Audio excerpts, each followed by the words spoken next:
الأقصى الذي باركنا حوله لنريه من آياتنا إنه هو السميع البصير. بسم الله الرحمن الرحيم. الحمد لله رب العالمين، وصلى الله على سيدنا محمد وعلى آله وصحبه أجمعين. مبادئ مبادئ مسلم ولمر لا نمال من بيك اللمي بير من برمع هدي بركاما دنفا كندا دينا كتشا teach me Quran and Sunnah forever grupo bulundaro de stationo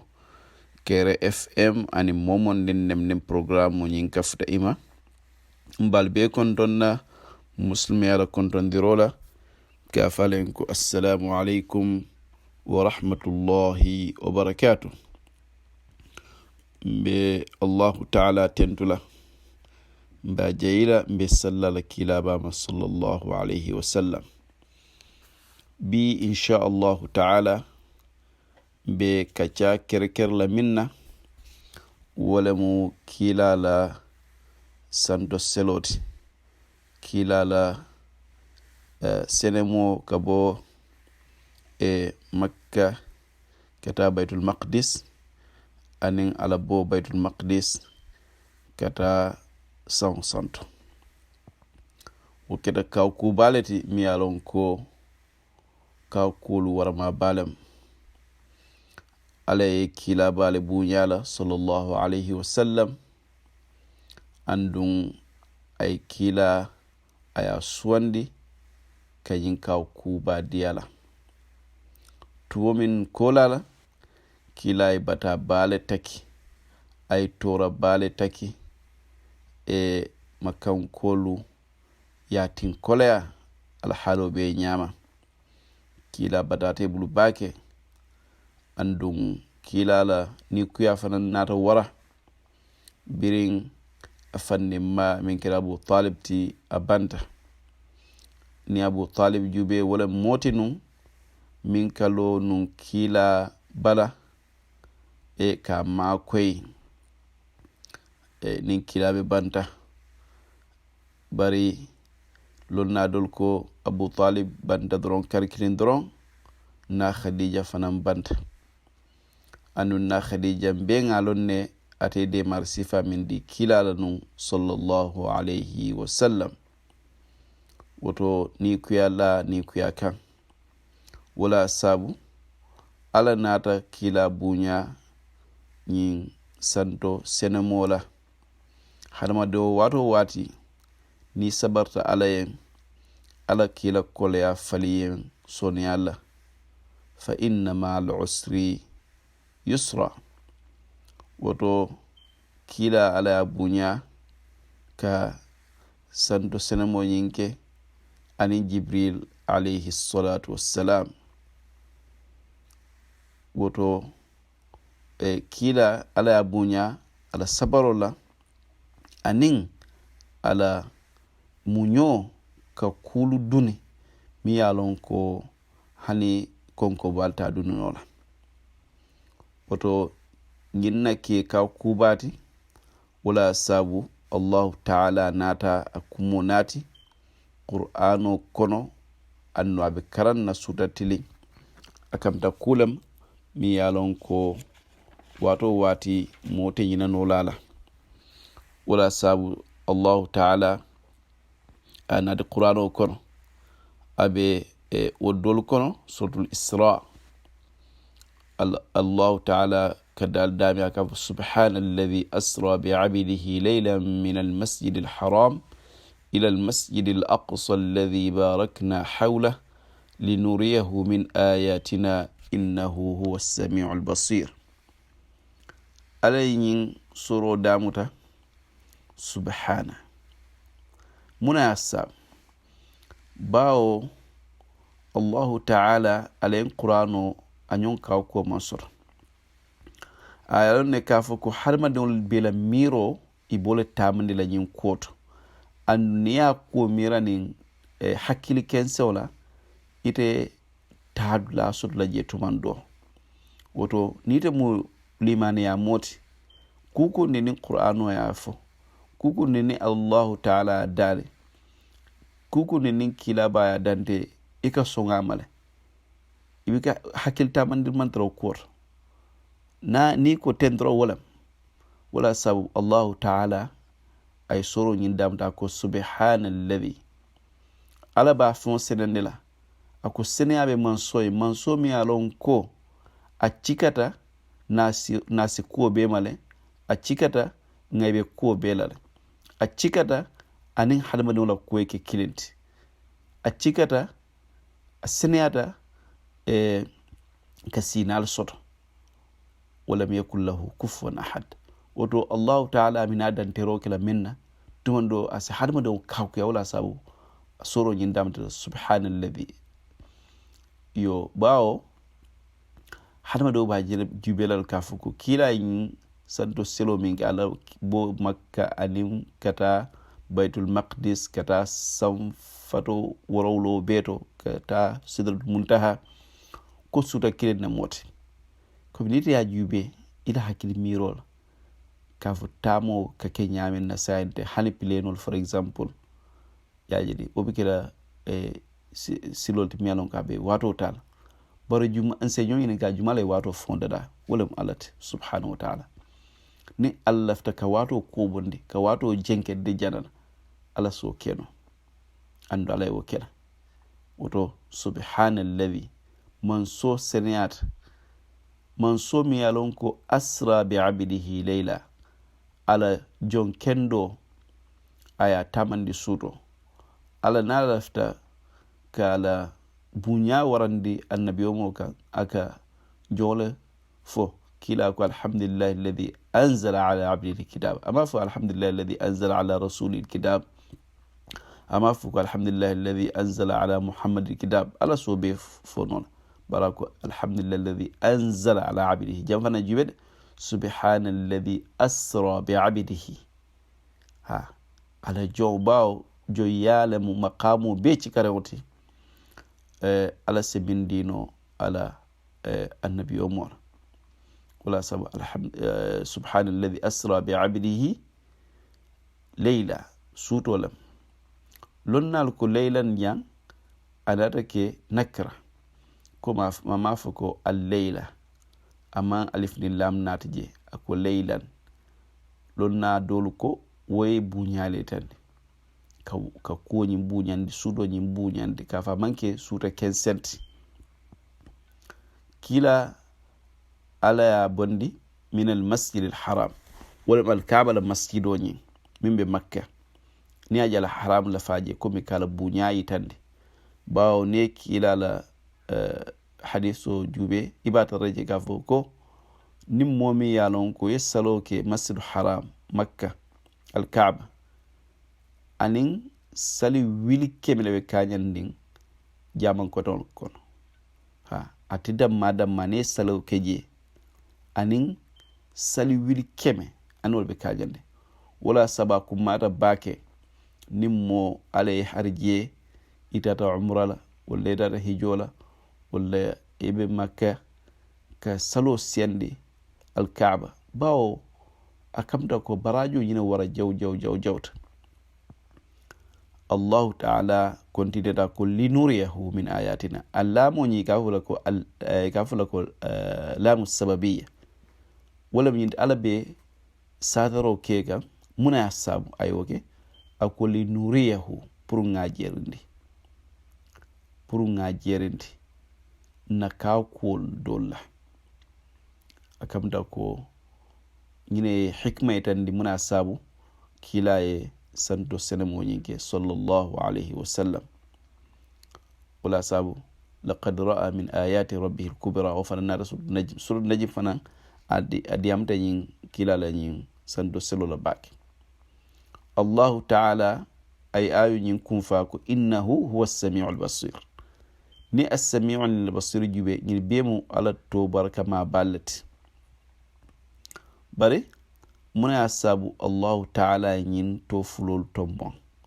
qur'ano kono kalmo kalma nata je harfu nata je amanna kensen bawo ala atosiyat asafonole innahu huwa al-alimul hakim asafonole innahu huwa الرحيم العزيز العزيز الرحيم أصوبه فنول براكو السميع البصير يجري باو ني أجيبه كلا صلى الله عليه وسلم أتدون طائف ينجي كو كما فو إسي دو مسلمي أدينو ينكونو bari ima woke kila ye kumandi bari tule kila doyaje ye ila jol ni la dinno le londi ka kila bumberola sallallahu alayhi wa sallam kila la umurola kila be duwa kan andun wala mi yinte ko Allahu ta'ala ala duwal ñunu abebe moy kan oto as-sami' alaka moy roke wala Allahu ta'ala e kila la duwa moyle andun ay duwa njabile tumina kila ko Allahumma inni ashku ilayka da'fa quwwati wa qillata hilati wala mariyo filambe wosile na symbol lan fola anin na ferol doyala doluko as-sami'u ni ajala e wonati jam wala yinti ko quraishin kullu birin kila nata ay kibaro yindila ya fanendi iyo kumul min be foja ala be mwela innahu as-sami' al-basir jerla lem ni ay jerla fanan nata ni ayoto bawo kila tamu yinketa sutolte goto ala ba jerin ne aba tankarin ne fanan subhanahu wa ta'ala woto qur'ano mu ala kaw ko dawlati so science nanyo yininka akamta kila la nyin santo selo wala la nyin santo senemo aketa wati jumare nyimu kulte mi alon ko lonnali wali ba le sodoje dolka miral ko kafuko asabatital ko bi dolka je ko arajabo tilmonni worowlolem bari hadisa man na mi yalon ko ay ko sabati de kafuko arajabo atilimonni worowlolem yin ko keta moma mutasahibul ma andum tarikha lonnalu man kamben akkoto dolko aketa annabi suko tiltanni fulole dolko jandin kilabe bay mayna kata madina sanji kile mo jama'i of dolko jandi bay mayo bakela kartanni wor akamta ko banna kono dolko kila la annabiyom ya sanji tanni fulanjam woto kuma jamal faraje min kuma da wala min suta killing tamulam andon aketa wati mi yarongo kila fota na khadija bereta radiyallahu anha mimmu amakorlati bon kono atele moti no mi yarongo aka kole ya kul surendi kila bulla ko bi muskendo ka ma nyamin na ni kebe sunurin dunu balba kunto ya kul fenda bulla na khadija kol ke kinun kila sallallahu alaihi wasallam wala sakila anelbi ka jina na khadija la na aisha radiyallahu anha ani lunda medeno ako kila wato wati khadija la ko beda awetenne khadija tut ketatenne asidatenne aketatenne asidatenne akayen ko fo ala mi falendi ama faliyen musu dinne wala ko mi abate fon bate mu atlemu muso mi alon ko anona futu biradu ta kila ka sallallahu alaihi wasallam kila ka en ko hani so kila na ka kontirol ke na khadija tuye kul min kayin radiyallahu anha yo akamta ko na khadija fila banta abu talib faran fele mi alon ko adelka kila fasa banta ning tumotuma ay tora kusoto fanan felende abanta annun abu talib moti mi alon ko qabilul kono af mokuma balti wala sabu sawnyi ga foko amul huzn suno saw son sinar ñoñinin ka kila la yin santo senemo a kol keta ñadil jibril alayhi salatu wassalam anata kila kan sallallahu alayhi wasallam anin dafiol nata kila ka igafina ko alburaq iko alburaq aman bagallo si bari ala kuoɓe falo fara ñar igafo ko alburaq ala sinfa ɗu ka tarya wo alburaq wole kilata anin jibril kabo alkaaba dolu ko ummu hani la buŋo kono lem wolem abu talib din musoti senna ali bari muso ummu hani min kumata doro wolem a bondi makka fo kata kafta baitul maqdis min be falastin sham banko kan jelemu kila jita ay annabiyo mursalindi akide imamoti wo kolalem kilanin jibril seleta kata samfata foloto akamta ko yandi ka dun ika jibril la ka dunya ñino ke pour duŋoy ke isañinin ka jumalem ñinti yo la foloñin samfata foloñin min be duma jumala be wotolem sedna adam alayhi salatu wassalam jibril safoyen ko ñimu muhammad leti isañinin ka fo e kila kiñi farankande ba safoyen ko ha isafo ko marhaban bihi marhaban bin nabiyyi salih wal ibni salih bismillah annabi mo kendo din kendo kila bota samfata worowla samfata foloto kata fula ñawto akamta ko ay isa ni yahya taroto samfata saba ñaw sedna yusuf boto samfata nani jaw idris samfata lulu ñaw harun samfata woro ñaw sedna musa samfata worowlo akamta ko ay ibrahim khalil ay wala taraje alayhi salatu wassalam jelem ala nata kila cikandi koteke kaftandi sidratul muntaha jelem ala ye saliwati tallulo farlendi kila kan sallallahu alayhi wasallam bari ala ye jelle farlanda kan folo salawati tallulu mbade ngal nga jela moyde salawati tallulu kila akamta ko ñalem a sonda a jiita bira jiita a tamitani senna musal kila ya kibar ka fayin ko ala ye nimmantolu saliwati tallulu ay wole farlandin kam senna musa ko kila en ko ila mantol to anola ngelo neta anola muri mario kan ya dani purasi asonendi kila tata o ñamale ka daniro ki Allah subhanahu wa ta'ala fasi salawati tallulo ñin asa atala kila bitala amina bitamina be daniro kila fo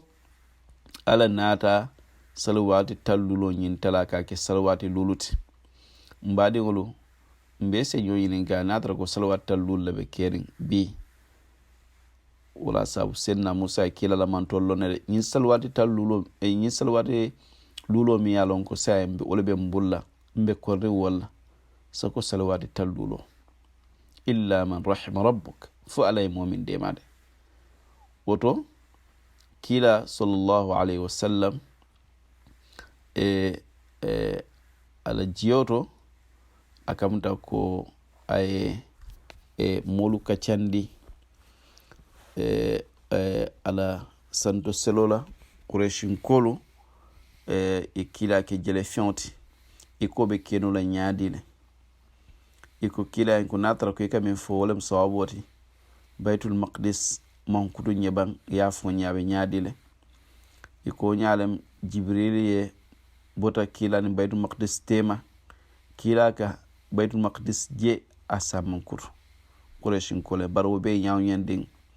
iman son kilama sallallahu alaihi wasallam idata kila kafnyo makan min keda abubakar siddiq radiyallahu anhu ikayen ko ila yin kafnyo ba fokan ne ko atitata suto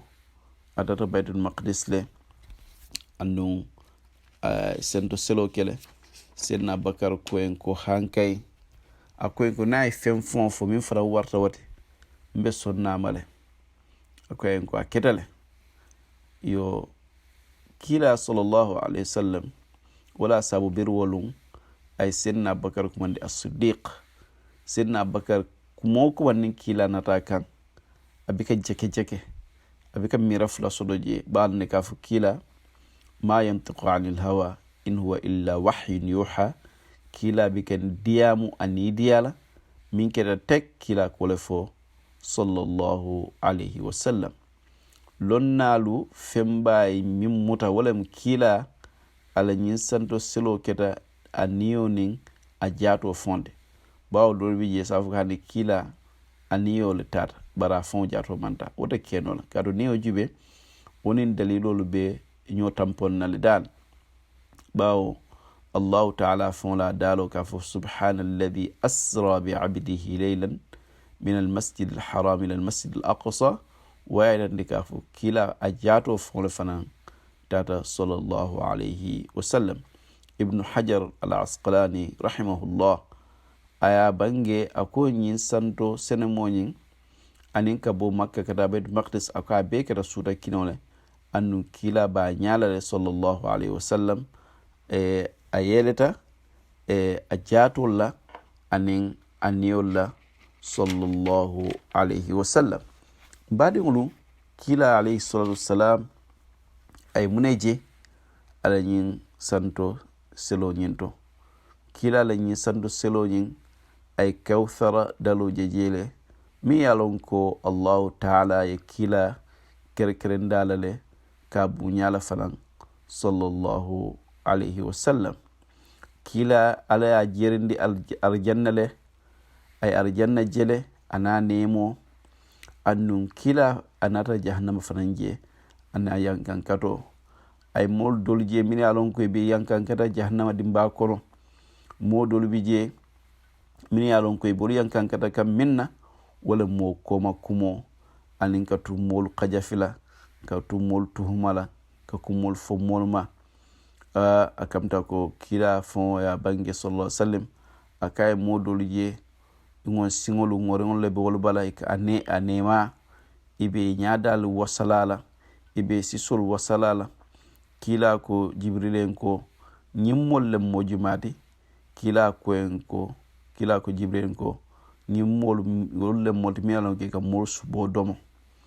wala mu ka mol koma kuma woto mbade ngolo womu kultimi alon ko mbe ñantale nga hakkilo tuwoto akaye modol je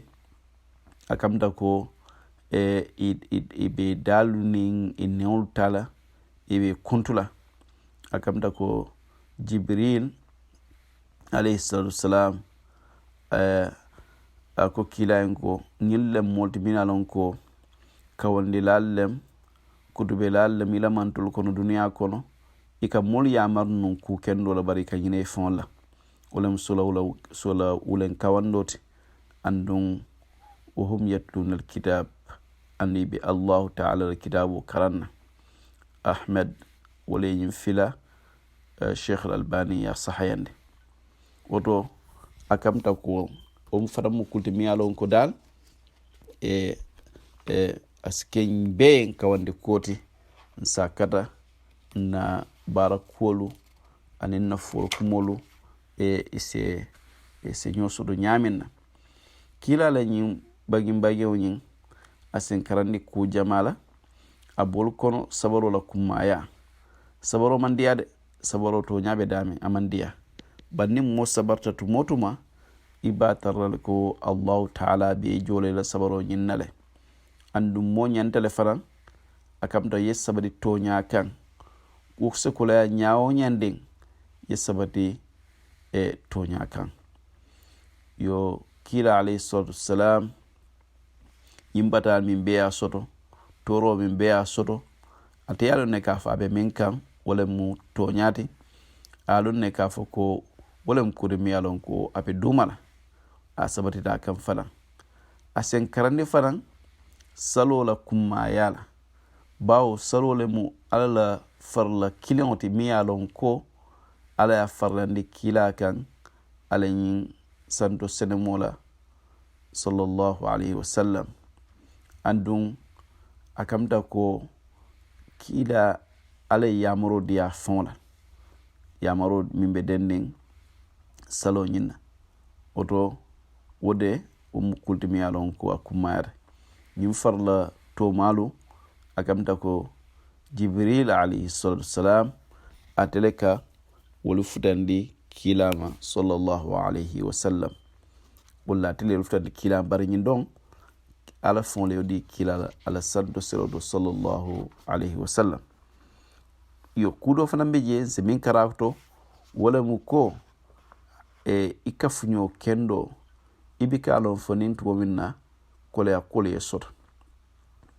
yin kole ay taki woto mo le bi kalo nyimala mun terte sidna bakar jube radiyallahu anhu akamta ko kila nat ani kaw kuba nat kureshin kulman lala bari sidna bakar ya ne ka fukanin kila su da nyola baki itata ay kay ko te ka fnyo di amul laba la siboto kumolu akwate tata la ko mi santo selo ay wala soto wala keta sidna bakar ko hana ay fem fo min manke yindi mi warta yinde fana mbe sonna amale mbe to wandi la amale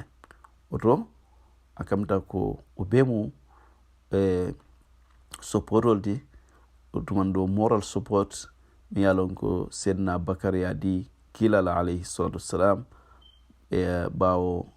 atemu ater balti akafnyo bale fan yo nyim fadan dobi je mi yalon ko nyanta karanen kodo wala mu al masjidul aqsa amudula barkarim balti dula bunyarim bale muslimoliyen andun niya jube birin da'wa damuta dulala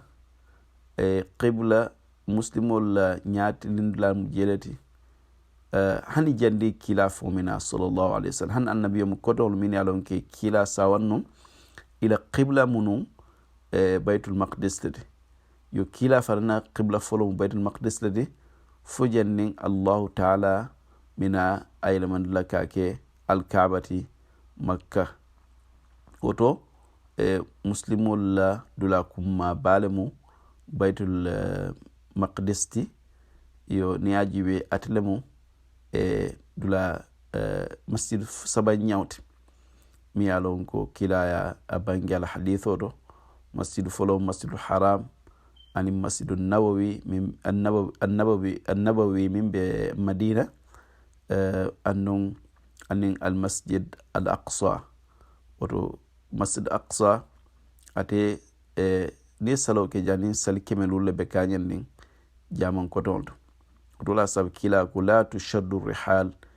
illa ila thalath masajid المسجد الحرام ومسجد الرسول صلى الله عليه وسلم ومسجد الأقصى كما نادى صحيح البخاري نيامنا وتو مبادي ngulu kila la nyin santo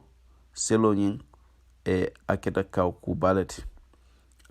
ku balati andun amandan ka foko aketa ka kila sallallahu alaihi wasallam ka ajuso nyabu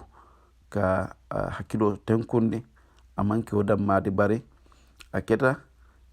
kula de miyalon ko karanta ku jamalle be je ndul fanayen nse min karan mbadi ngol ninga fe fajannin anin sabo benta omu allah ta'ala lamman tabe odam malti ninga fe fajannin anin sabo furanyo koma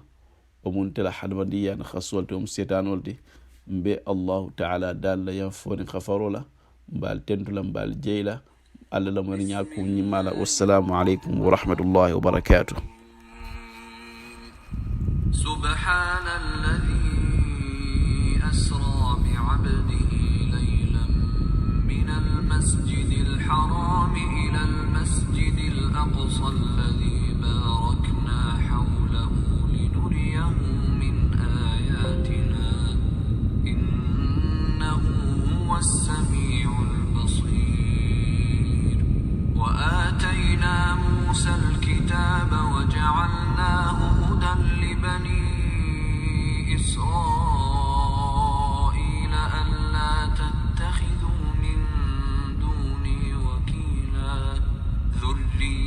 من حملنا مع نوح